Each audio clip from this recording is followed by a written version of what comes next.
Okay, तो ये सारी चीजें हमने कल डिस्कस की थी। ओके, और यूसेजेस में ऐसा डिस्कस किया था that the bill can be dealt with in 4 different ways. One is that a bill can be kept till maturity with us, or a bill can be discounted with a bank or a shroff, or it can be sent for collection to the bank, or it can be used to someone. Okay, तो इसकी हम journal entries already जानते हैं. We know the journal entries of all these things in the books of drawer, in the books of drawing.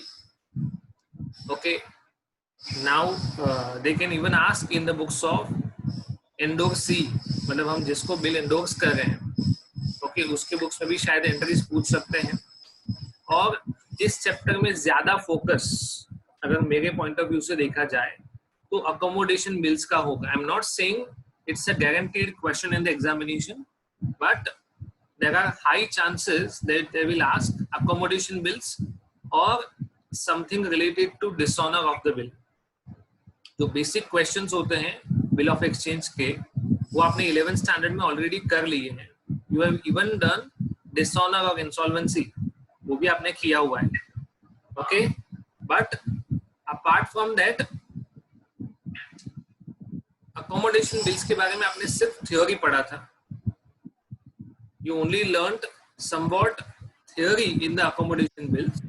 Okay, over here we are also going to learn the accounting of accommodation bills. Okay, यहाँ तक किसी को कुछ doubt है तो पूछ सकते हैं. Accommodation का brief. Okay, what is an accommodation bill? Accommodation bill का मतलब क्या होगा कि हमने कोई परचेज सेल का ट्रांजैक्शन नहीं किया. We have not done any purchase sale transaction. Okay, but if I am in need of money then I will draw a bill on one of my friend or relative. I will ask my friend or relative to accept the bill. Okay, once it is accepted I will discount the same with the bank. मुझे पैसा मिल जाएगा जो मेरी, हाँ नहीं, bill कौन discount करवाता है, ड्रॉ या ड्रॉई? पहले ये क्लियर कर. ड्रॉवर करता है, simple. So you are the drawer of the bill, so you have to discount the bill. Okay, और उसके बाद उसको जो पैसा मिलेगा वो उसको कुछ पर्टिकुलर टाइम पीरियड के लिए वो यूज करेगा. जैसे ही मैच्योरिटी डेट आएगा, ओके, तो आपको अपने फ्रेंड को पैसा दे देना है. That friend will pay the money into the bank and the bill will be honored. This is a usual process.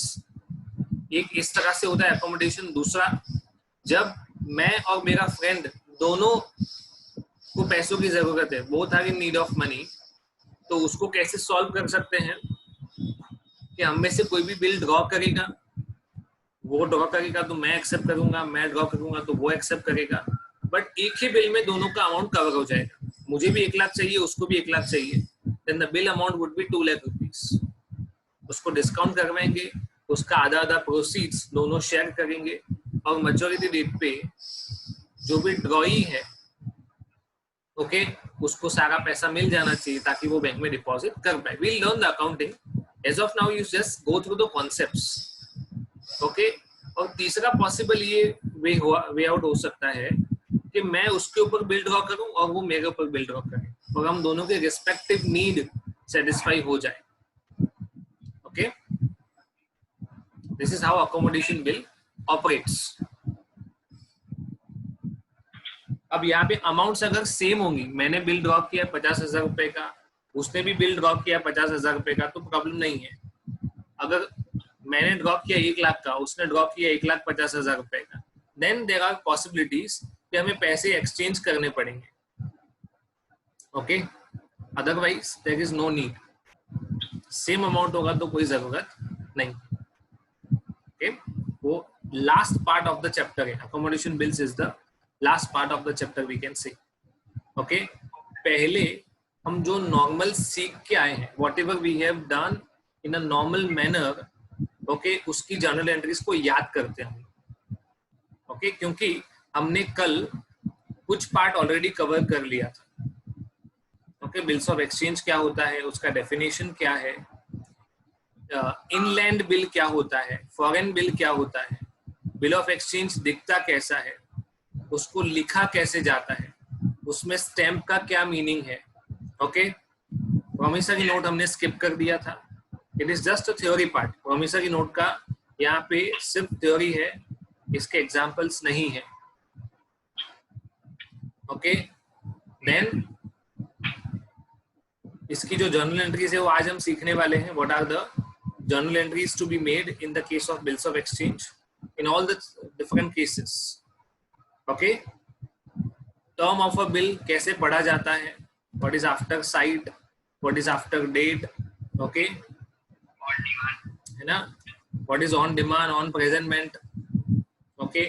Eight sight उसको क्या कहा जाता है, it is called at sight, okay, when the days of grace are to be added, when it is not to be added. I hope I am not supposed to revise the same, है ना।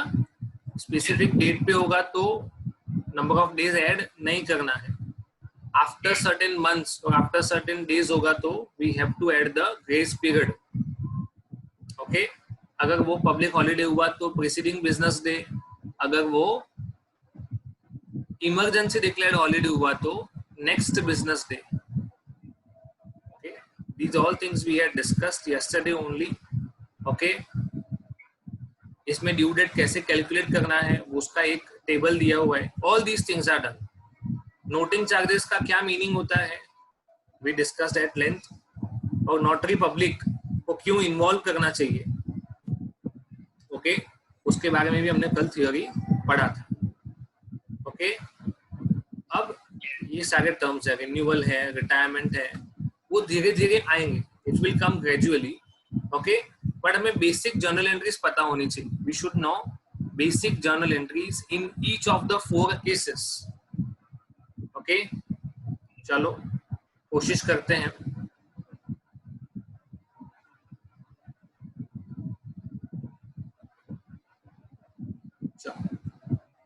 First option क्या था bill के लिए, what is the first option,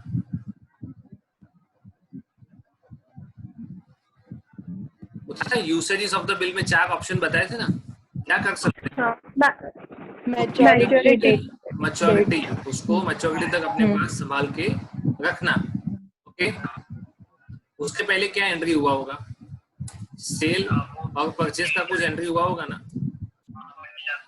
seller अपने books में cell की entry करेगा तो क्या लिखेगा, debtor account debit to sales account, okay. और परचेजर क्या करेगा, purchase account debit, okay, credit, just a second, purchase account debit to creditor,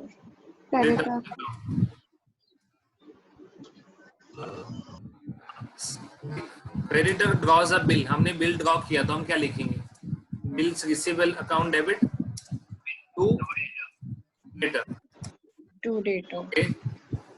इधर क्या लिखेंगे, creditor account to bills payable, to bills payable,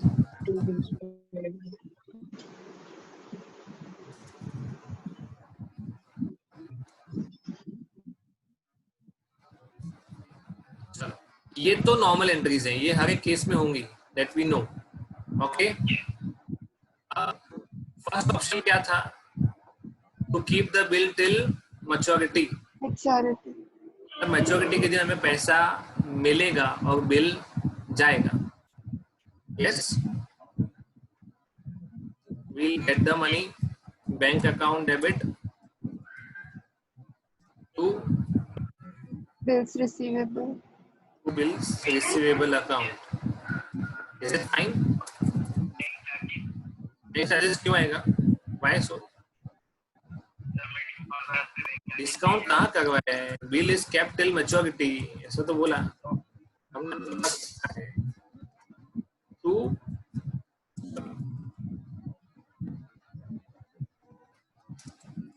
bank account. Is it fine? अब ये पहली जो दो एंट्रीज हैं वो तो हर एक केस में होने वाली है, परचेस का और परचेस सेल्स का, और बिल ड्रॉ किया और बिल एक्सेप्ट किया। ओके, आगे बढ़ते हैं। थर्ड एंट्री को वापस रिपीट करते हैं। अगर मैंने बिल डिस्काउंट करवाया तो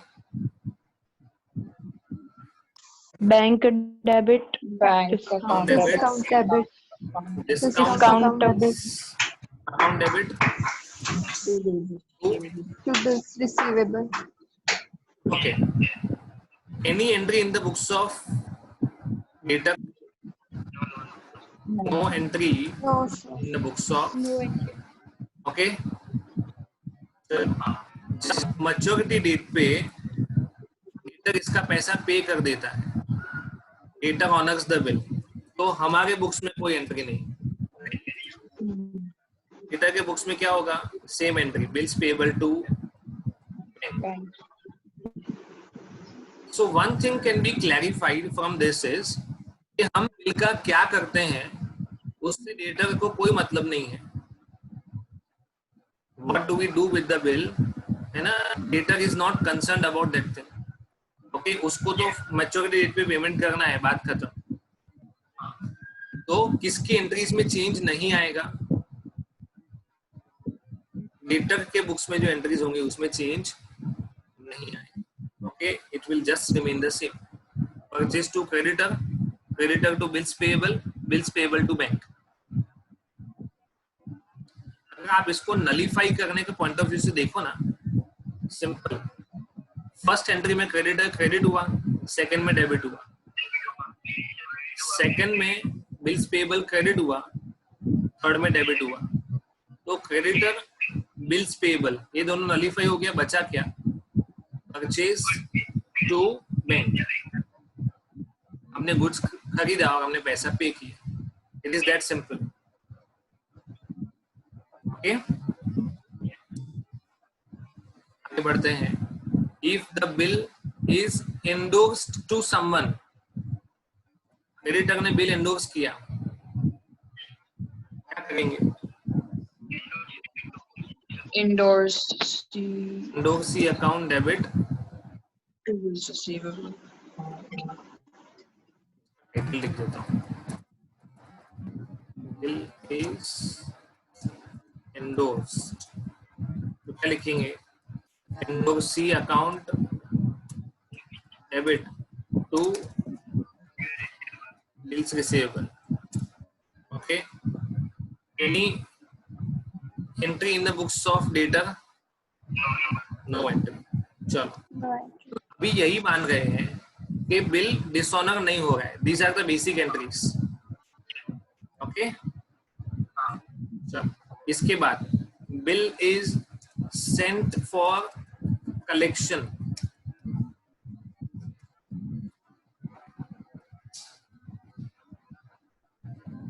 एंट्री आएगा bill sent for collection account debit. तो हमारे पास से क्या गया? To bills receivable account, bill गया। जब बैंक इसको कलेक्ट कर लेता है तो हमारे पास पैसा आएगा, बैंक अकाउंट डेबिट। इस काम के लिए बैंक हमारे पास से कमीशन लेगा, commission account debit to bill sent for collection. जो अकाउंट क्रिएट किया था उसको नलिफाई कर दो।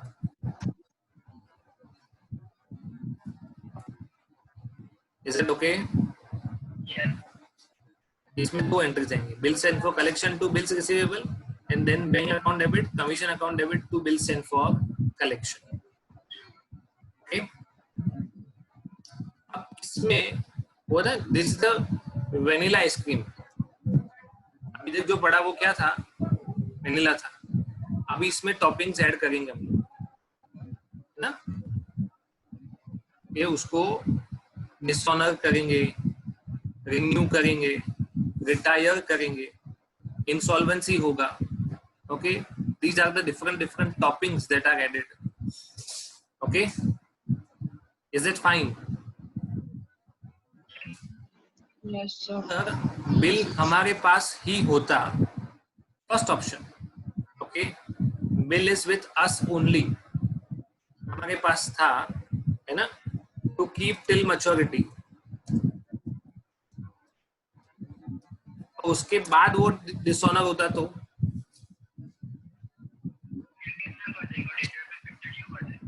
डेटर्स को फिर से ड्यू कर देंगे और बिल कैंसिल कर देंगे. Can I say I need to reverse the last entry passed, है ना. देखो, अगर पैसा कलेक्ट होता तो मैं ये एंट्री लिखता, कलेक्ट नहीं हुआ है, मतलब लास्ट एंट्री मेरी ये थी. यस और no? Bill receivable account debit to, ये बिल मैंने अपने पास रखा है ये सोच के कि मैच्योरिटी के दिन में बैंक में पैसे लेने जाऊंगा और मुझे मिल जाएगा, पर मुझे मिला नहीं, तो क्या करेंगे? Reverse entry, account debit, reverse entry, bills receivable account, कुछ और होगा? बैंक अकाउंट, किस चीज का है? Noting charges. जी, हमने पे किया, वी पेड, बट हम किससे रिकवर करेंगे? Data. Recover the same from Accept. Debtor. Okay, और acceptor. Yes, debtor account debit to bills receivable account to bank account.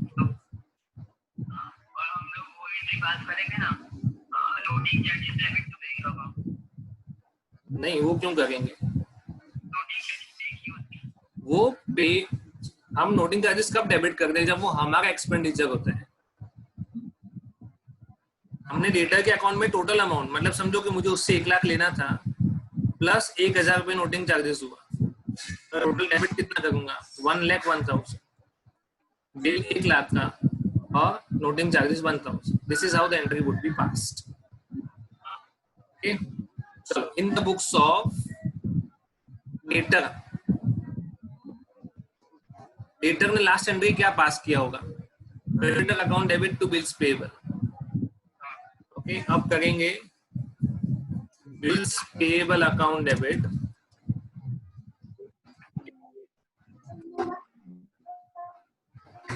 Noting charges account debit, वो डेबिट करेंगे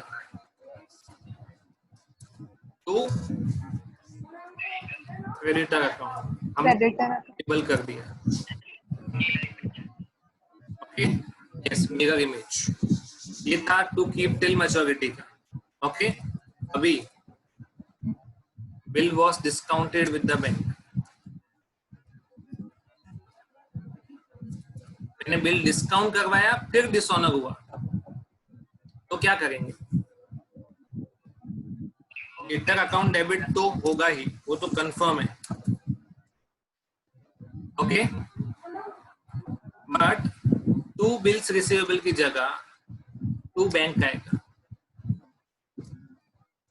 सो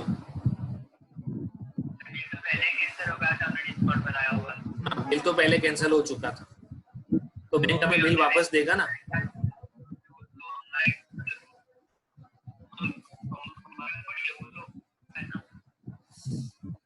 सी, bank, हमें बैंक को पैसा देना पड़ेगा. We will have to give the money to the bank. अगर हमारा डेटर नहीं देता है तो हमें देना पड़ेगा, क्योंकि बैंक ने हमें डिस्काउंटिंग का फैसिलिटी दिया था. This to the creditor. Okay, तो बैंक, आप बैंक को जाके ऐसा नहीं बोल सकते हो कि यार मैंने तो डिस्काउंट करवाया था, अभी आपकी जिम्मेदारी है कलेक्ट करने की. Now you collect from the debtor. I am not responsible. It will not be so. You will have to pay to the bank along with noting charges. मतलब अगर समझो कि आपका 50,000 रुपए का बिल था और 200 रुपए नोटिंग चार्जेस था, आपको टोटल 50,200 पे करना पड़ेगा. Is that okay? And same entry in the books of data. No change. Data के बुक्स में कोई चेंज नहीं आएगा. ओके क्योंकि हमने मैच्योरिटी पे रखा था और डिसऑनर हुआ, हमने डिस्काउंट करवाया था और डिसऑनर हुआ, हमने एंडोर्स किया था और डिसऑनर हुआ, उससे डेटर को कोई मतलब नहीं है. Debtor is not concern. चलो now bill was endorsed and dishonored. मैंने बिल एंडोर्स किया था तो लास्ट एंट्री क्या पास किया होगा? मेरे पास से बिल गया और मैंने किस Endorsed it. अब क्या होगा?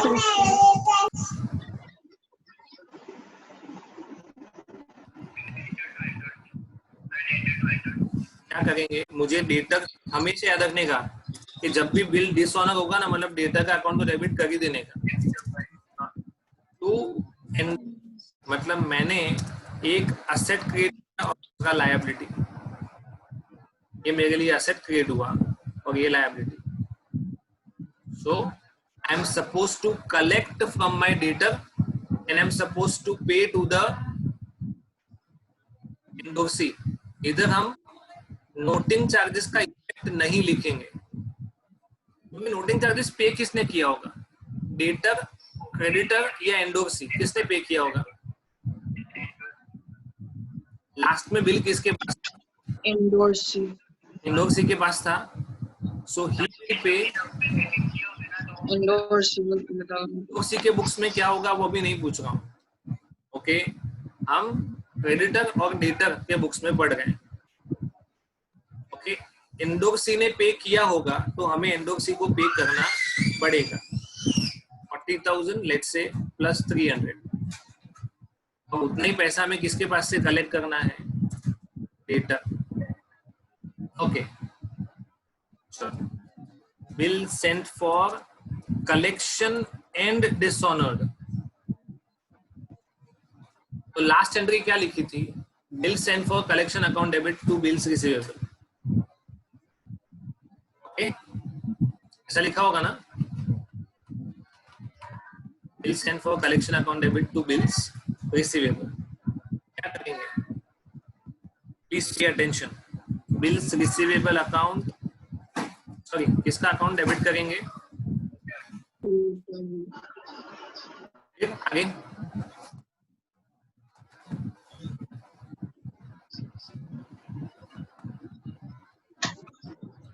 Debtor account. इधर लिखना पड़ेगा principal amount plus noting charges. लिखेंगे principal amount plus noting charges. Okay फिर कमीशन अकाउंट डेबिट. कलेक्ट हुआ कि नहीं हुआ उससे मतलब नहीं है, पर आपको बैंक को कमीशन पे करना पड़ेगा. To bill sent for collection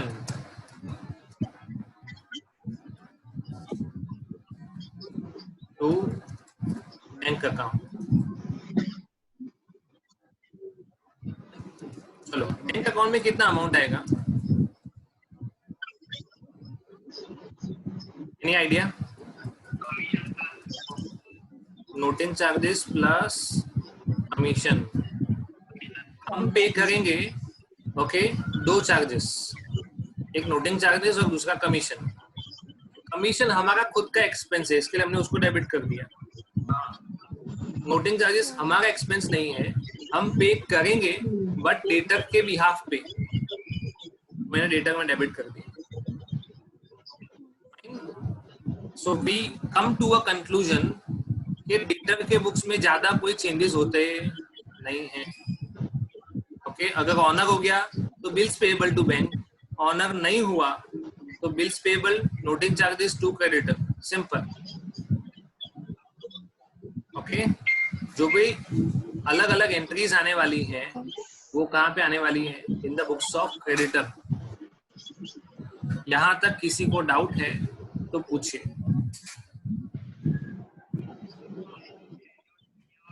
sir ये वाला portion bill endorsed and dishonoured. Okay चलो एक काम करते हैं. मैंने बिल किसी को दिया था, गिवन टू, मतलब मैंने बिल ड्रॉ किया था, ओके, वो किसी और ने एक्सेप्ट किया और वही मैंने एंडोर्स कर दिया, तो मेरे पास बिल वापस आएगा। The same will be given to the bill debtor, उसको दे दिया जाएगा कि देखो ये आपका बिल डिसऑनर हुआ है। सी यहाँ पिक्चर में नहीं आएगा क्योंकि बिल आ रहा है और आ रहा है, खत्म। एक को पैसा देना है और एक के पास से पैसा लेना है, simple. We are supposed to collect data. We are supposed to pay to our creditor. हमारा क्रेडिटर कौन है? इंडोर्सी। एंडोर्सी। तो हमने सर इसके अमाउंट में नोटिंग चार्जेस ऐड किए हैं? आएगा यस, क्योंकि मुझे डेटर के पास से कलेक्ट करना है और मुझे इंडोर्सी को पे करना है। Okay sir. Last person to hold the bill, वो भी लाइन में आए ना, लास्ट में एक्स के पास गया, वाई से जेड के पास गया, जेड के पास से बी के पास गया, ओके। तो लास्ट पी है, ओके, करेगा, बट पी किसके पास से कलेक्ट करेगा? जेड के पास से, जेड वाई के पास से, like that, okay. Yes sir. Noting charge, yes, debtor to endorsee, yes, simple, okay. इसमें क्या नया ऐड कर सकते हैं? So which topics are remaining now?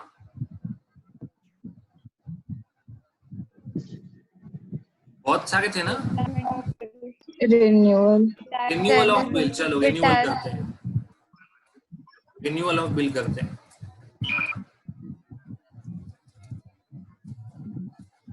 इसमें दो ऑप्शन है। आप समझो कि 1 लाख रुपए ड्यू था, तो पूरा 1 लाख रिन्यू करवाते हो, या तो 1 लाख में से कुछ अमाउंट पे कर देते हो और बाकी के लिए रिन्यू करवाते हो, ओके। और हम रेट ऑफ इंटरेस्ट गिन लेते हैं 12%। ये बेसिक डेटा है हमारा।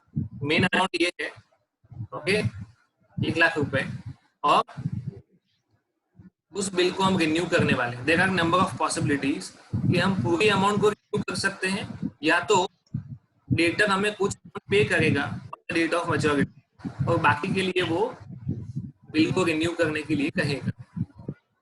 Is that fine?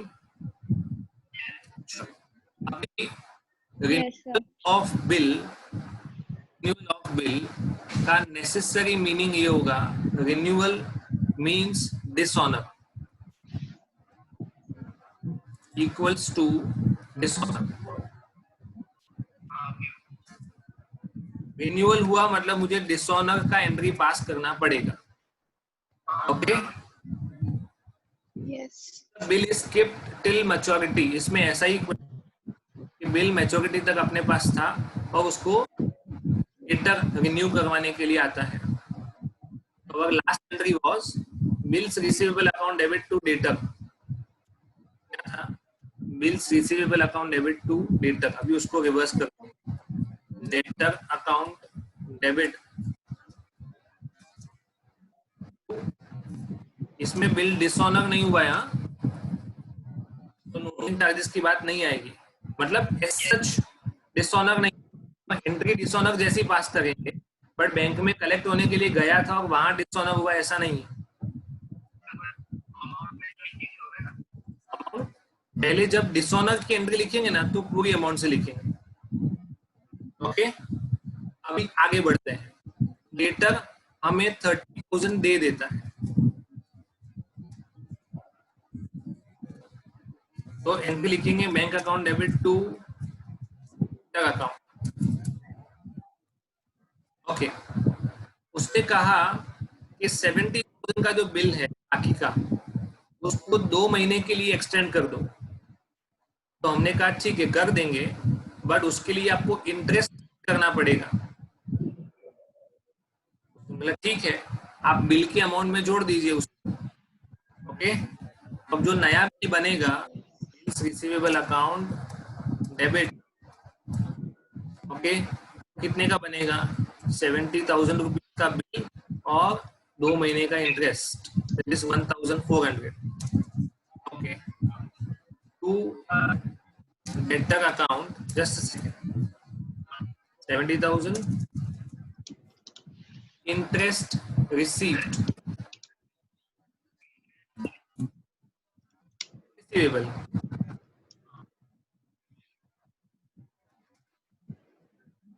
हम कितने रुपए का बिल ड्रॉ करेंगे? 71,400 का. ओके,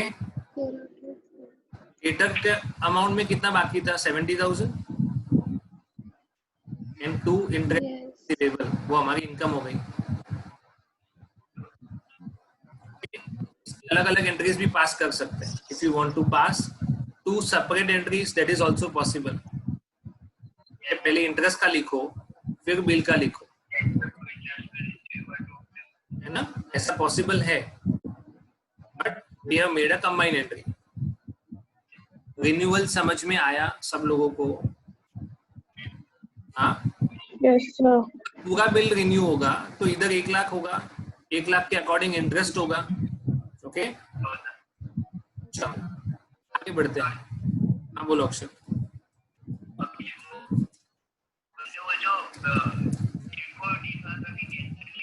हाँ,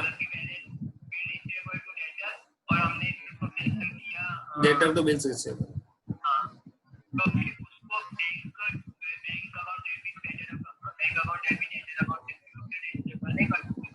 बैंक अकाउंट क्यों?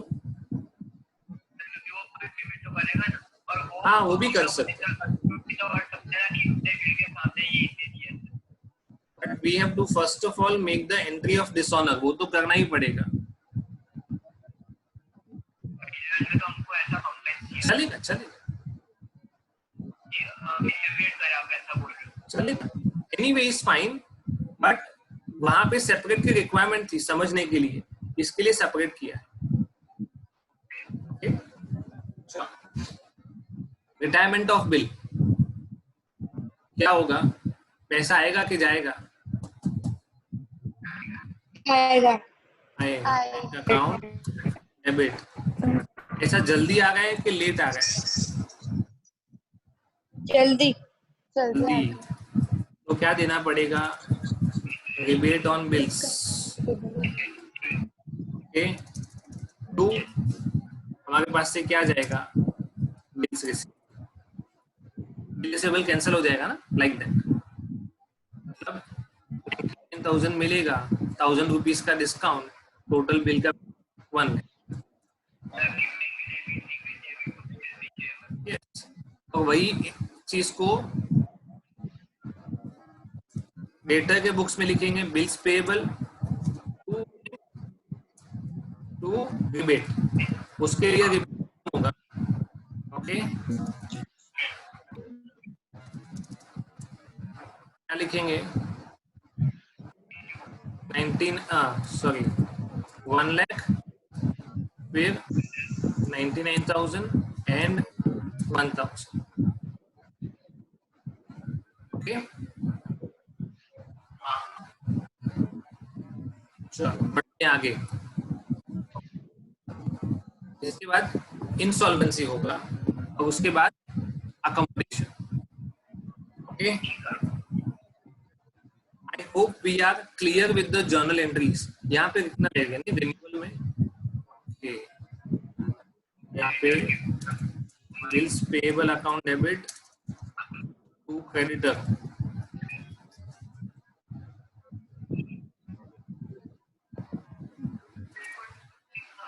फिर creditor to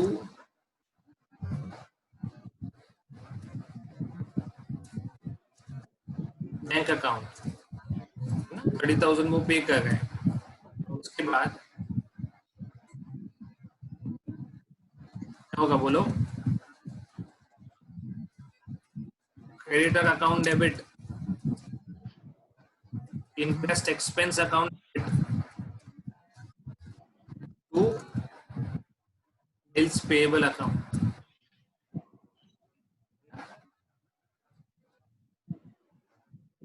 see insolvency and accommodation in the PDF itself. Okay. So these were the journal entries that we are supposed to be careful. If you wish, I'll share the.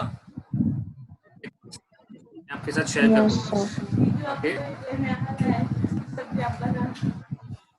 Okay. So you need to join again. Okay. फिर से join कीजिए.